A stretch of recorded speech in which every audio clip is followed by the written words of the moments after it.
Colette Crouse. I'm the Director of Carbon Services at Stok, and I'm going to give a bit of an overview about the work that we do related to carbon.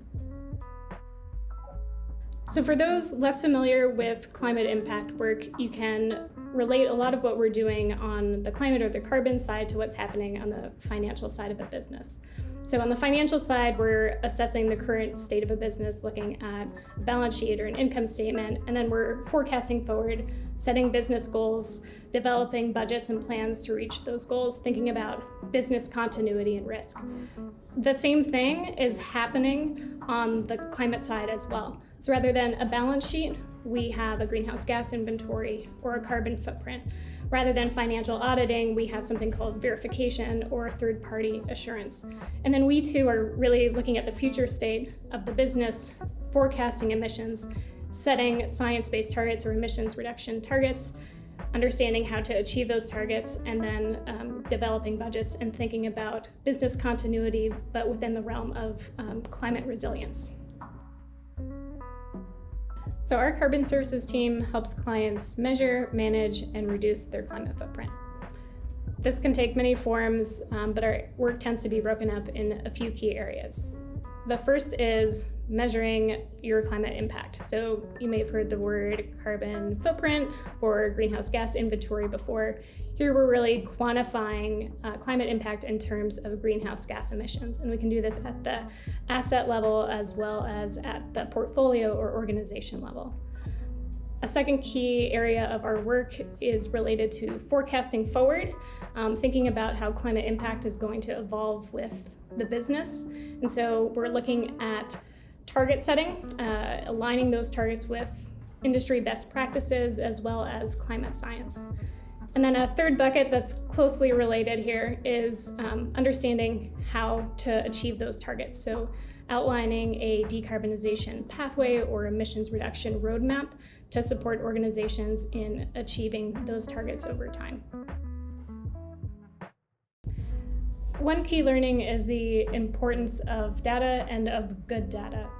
Really, our work around carbon services includes calculating climate impact, tracking performance over time, and also reporting metrics to external stakeholders and internal stakeholders. And so data is forming the foundation of all of that. The better management processes and tools and systems you have in place, the more time you can spend making informed decisions and focusing on climate action, which is what we really need and where the exciting piece of this work comes in. Clients tend to be most successful when they apply an iterative approach or an iterative mindset to the work that they're doing in carbon. This is because a lot of the work is new, but it's also more about a journey than it is about an endpoint or a destination in the near term.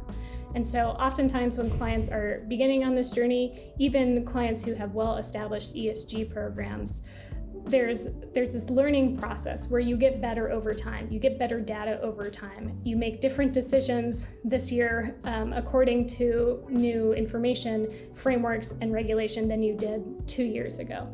And so adopting this iterative approach, staying nimble and flexible as you continue to evolve your climate program is essential for success. So looking forward in the built environment, I think we'll continue to see increasingly stringent local building codes. We'll see more municipalities and states moving in the same direction as California.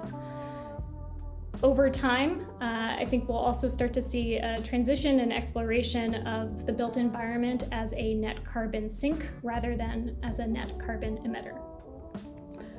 Outside of the built environment, at the global level, as we look forward, I think we'll continue to see increased and more rapid consolidation, standardization, and regulation around climate disclosure metrics. And this includes the integration of climate metrics with financial reporting as well.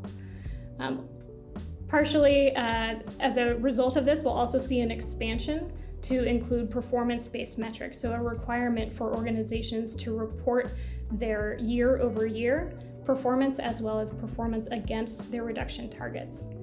And then with that focus on performance, I think we're also going to see rapid growth, as well as some volatility and increased conversation around the credibility of renewable energy credits and carbon offsets.